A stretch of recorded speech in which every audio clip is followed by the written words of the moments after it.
Hey guys, and welcome back to my channel. For today's video, I am going to be talking about how to remove stubborn labels from glass jars. Now you might be asking yourself why you would want to remove labels from jars, why you would even need to do this. You can use them to propagate flowers, you can use them for all different kinds of crafts, storage, living a zero-waste lifestyle. Really, the possibilities are endless. And the great thing is that you don't have to spend any extra money to accumulate jars, because most of us do buy food that just comes already packaged in perfectly good glass jars. So I personally like to look at my food in the grocery store.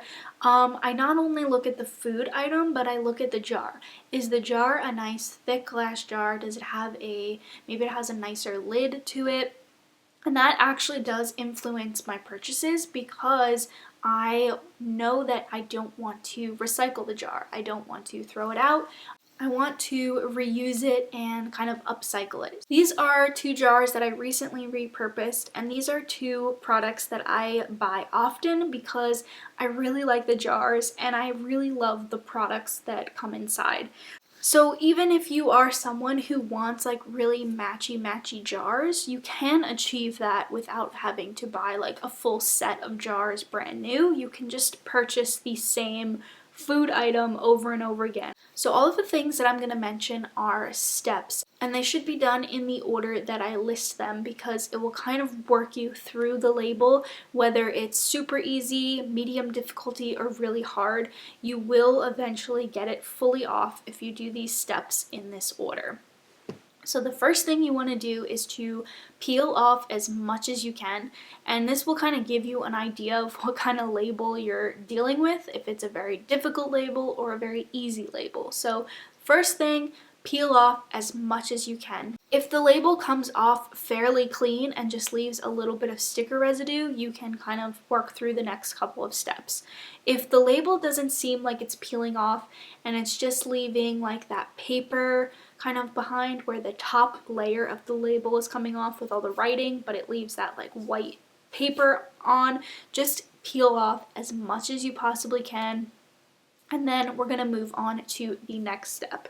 So the next step is to fill your jar with some really hot water. So it doesn't have to be boiling water. You can just run your tap until the water gets as hot as you can stand, and then fill the jar up and let it sit in your sink for about 10 minutes. Don't touch it, don't pour the water out. And then when you return to it, you might find that the label kind of scratches off a little easier. I tend to just use like my thumbnail and just scratch the label off.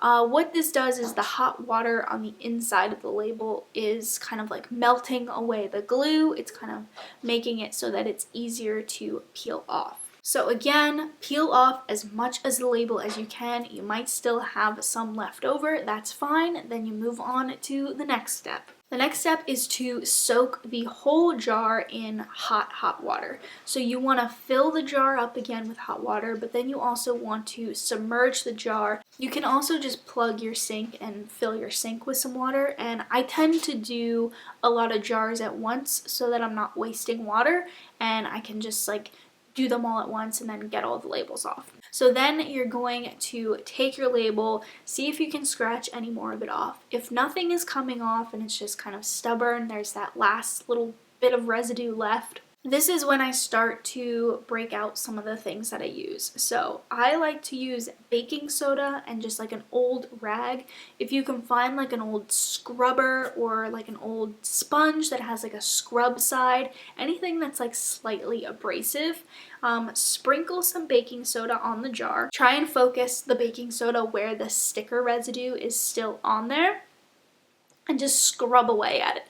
Baking soda is really good at like adding that extra level of abrasion, and it really helps to kind of like break up that sticker residue. I find that really not many stickers will last through this process. So I spend a good amount of time, use some elbow grease, really scrub it off, rinse it off. You can add a little bit of dish soap in if you want to kind of help rinse it off. You'll be able to tell if it's coming off with some elbow grease or if it's just really stubborn and it just does not want to move.